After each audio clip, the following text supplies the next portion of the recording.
আজীবনের জন্য আপনার মনের মধ্যে গেঁথে নিন, সারা জীবন আপনার কাজে লাগবে, আপনি বিশ্বাস করুন জীবন বদলে যাবে। প্রথমটা হচ্ছে ইয়া জব্বারু।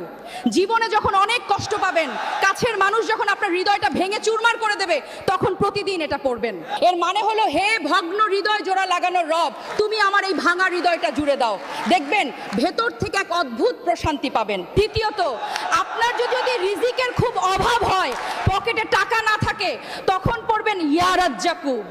এর মানে হচ্ছে, হে অসীম রিজিক দাতা, তুমি আমার রিজিকের সব বন্ধ দরজা খুলে দাও। তৃতীয়ত, আপনি যখন ভীষণ ডিপ্রেশনে থাকবেন, টেনশনে যখন রাতের ঘুম হারাম হয়ে যাবে, তখন পড়বেন ইয়া সালামু। এর মানে হলো, হে শান্তির মালিক, আমার অশান্ত মনে তুমি শান্তি ঢেলে দাও। আর 4 নাম্বার, বারবার দোয়া করারও পরও যখন দেখবেন দোয়া কবুল হচ্ছে না, তখন হতাশ না হয়ে পড়বেন ইয়া মুজিবু, মানে হে দোয়া কবুলকারী রব, তুমি আমার ফরিয়াদ কবুল করে নাও।